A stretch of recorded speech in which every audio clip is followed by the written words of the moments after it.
Hi friends, welcome back to Telugu వంటలు. ఈరోజు మన వీడియోలో సూజీ రవ్వతో సిరా ఎలా చేయాలో చూపిస్తున్నానండి. నేను చెప్పే విధంగా చేసి చూడండి. నోట్లో వేస్తే కరిగిపోయేంత కమ్మగా ఉంటుంది. ఈ శ్రావణ మాసంలో దేవునికి నైవేద్యంగా పెట్టడానికి టేస్టీగా అలాగే త్వరగా చేసే ఈ సిరని పెట్టవచ్చు. మన వీడియోలోకి వెళ్లే ముందు ప్లీజ్ మా ఛానల్ని సబ్స్క్రైబ్ చేసుకొని ఈ వీడియోని లైక్ చేసి సపోర్ట్ చేయండి. ఇక మన రెసిపీలోకి వెళ్ళిపోదాం. ముందుగా స్టవ్ వెలిగించి బాండి పెట్టుకోవాలి. దీంట్లో ముందుగా డ్రై ఫ్రూట్స్ని వేయించుకోవడానికి కాస్త నెయ్యిని వేసుకోవాలి. నెయ్యి వేడైన తర్వాత కొన్ని డ్రై ఫ్రూట్స్ని వేసి దూరగా వేయించుకోవాలి.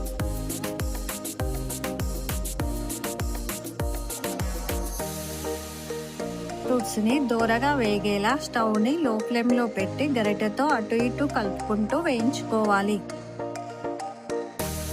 ఇలా నేను చూపిస్తున్న విధంగా వేగిన తర్వాత వీటిని తీసి వేరే బౌల్లో పక్కకు పెట్టాలి. తర్వాత ఇంకాస్త నెయ్యిని వేయాలి. నెయ్యి వేడైన తర్వాత 1.5 కప్పు సూజీ రవ్వను వేసి మొత్తం గరిటెతో కలుపుకోవాలి. ఇప్పుడు స్టవ్ ని లో ఫ్లేమ్ లో పెట్టి రవ్వ లైట్ బ్రౌన్ కలర్ వచ్చేంత వరకు వేయించుకోవాలి.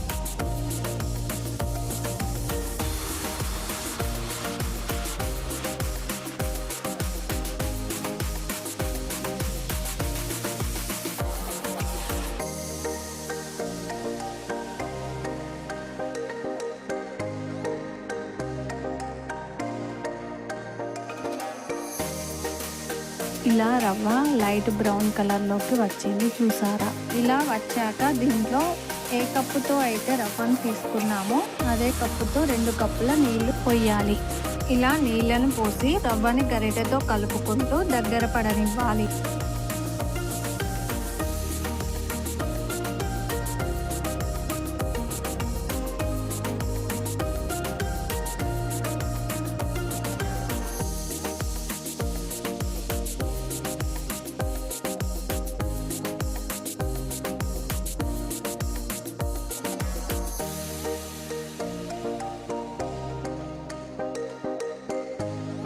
ఇలా దగ్గర పడ్డాక 1 కప్పు చక్కెరని అలాగే 1 కప్పు పాలని పోసి మొత్తం కలిసేలా గరిటెతో కలుపుకుంటూ బాగా ఉడికించుకోవాలి.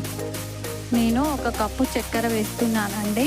మీరు కావాలంటే మీ టేస్ట్కు తగ్గట్టుగా వేసుకోవచ్చు.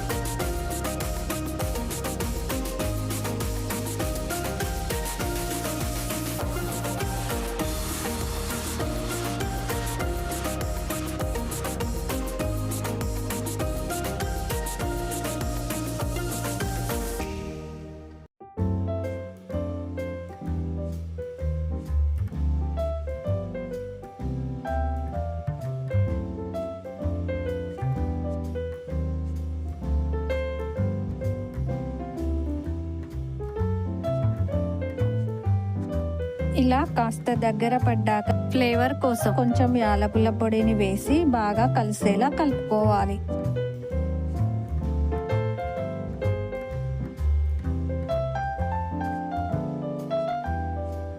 ఇప్పుడు గార్నిషింగ్ కోసం ముందుగా వేయించుకున్న డ్రై ఫ్రూట్స్ ని వేస్తే సిరా రెడీ.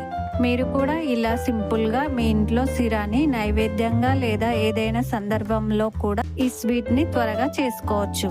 ఇంతేనండి ఈ రెసిపీ. మా రెసిపీస్ మీకు నచ్చినట్టయితే లైక్ చేయండి, షేర్ చేయండి. మరిన్ని కొత్త రెసిపీస్ కోసం ఈ వీడియో కింద కామెంట్ చేయండి.